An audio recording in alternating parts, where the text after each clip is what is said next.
Hello, আসসালামু আলাইকুম। আমি এখন যাব তেল ভরতে। এখন বাজে রাত ৫টা ৩৪। আমার গাড়িতে একটু তেল নাই। আর কিছুদিন ধইরা ঢাকা শহরে কোনো পাম্পে তেল পাওয়া যায় না।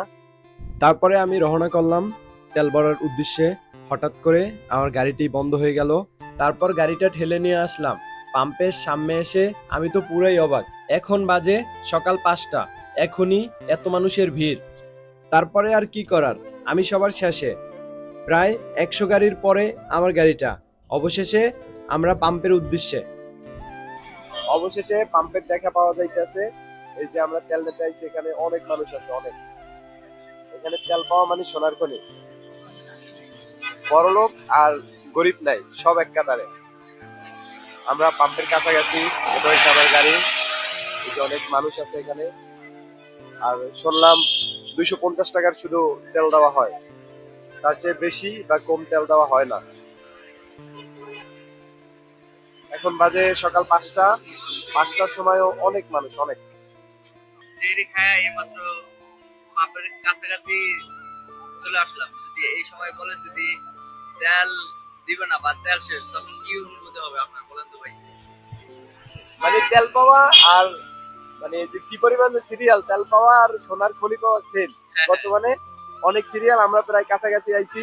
ভাইয়ের রিহার্সেলে যে এখন যদি তেল না পাই তাহলে কি অবস্থা হবে। এখানে মানুষ আছে অনেক। বাজে ৫টা। ৫টার সময় আমরা আইছি। এই প্রায় ১ ঘন্টা সিরিয়ালের পরে অবশেষে তেলের পাম্পের দেখা পাইলাম। পাম্পের ভিতরেও অনেক গাড়ির সিরিয়াল। আমার গাড়িতে একটু তেল নাই। আমি ধাক্কাইয়া গাড়িটা নিয়ে আসলাম ক্যাশ কাউন্টারের সামনে। তারপরে টাকা দিলাম, কিন্তু এখানে ২৫০ টাকার বেশিও দেবে না, কমও দেবে না। তারপর কি আর করার, ২ লিটার তেলই নিলাম।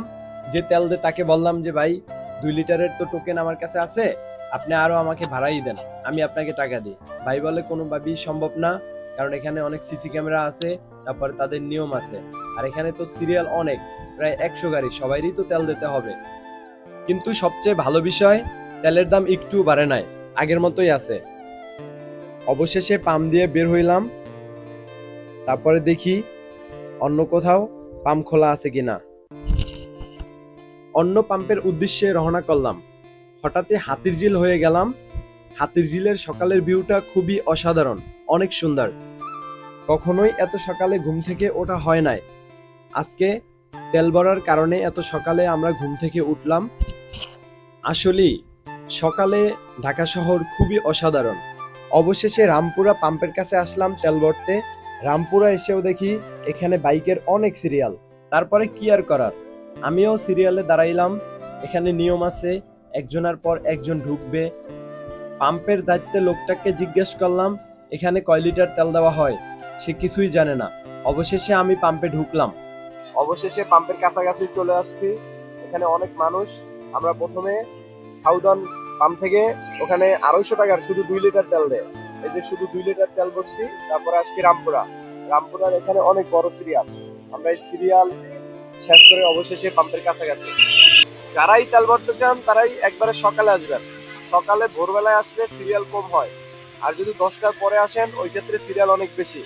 আমরা একবারে ৫টার সময় বের হয়েছি ভোরে, একটা পাম্প থেকে ২৫০ টাকার ভরছি। তারপরে এই যে রামপুরার পাম্পে আসছি। এখানে হয়তো আমি যেটুকু শুনলাম ৫০০ টাকার তেল দেওয়া হয়। দেখি এখন কয় টাকার তেল দেয়। এই যে এখানে শীট জানানো হয়েছে যে মোটর সাইকেলে ২ লিটার এবং প্রাইভেট কারে ১০ লিটার, আর বড় গাড়িতে ২০ ও ২৫ লিটার, আর ট্রাক ও বাসে ৭০ থেকে ৮০ লিটার তেল দেওয়া হয়। ভাই ৭০০ ৭০০ হয় না? আচ্ছা তাহলে ৬০০ টাকা।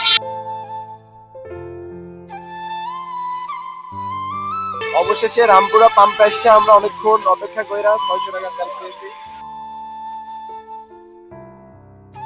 আলহামদুলিল্লাহ, আমরা অবশেষে অনেক তেল ভরছি, প্রায় ৫ লিটার আর ২ লিটার ৭ লিটার। এখন আমরা বাসার দিকে যাব।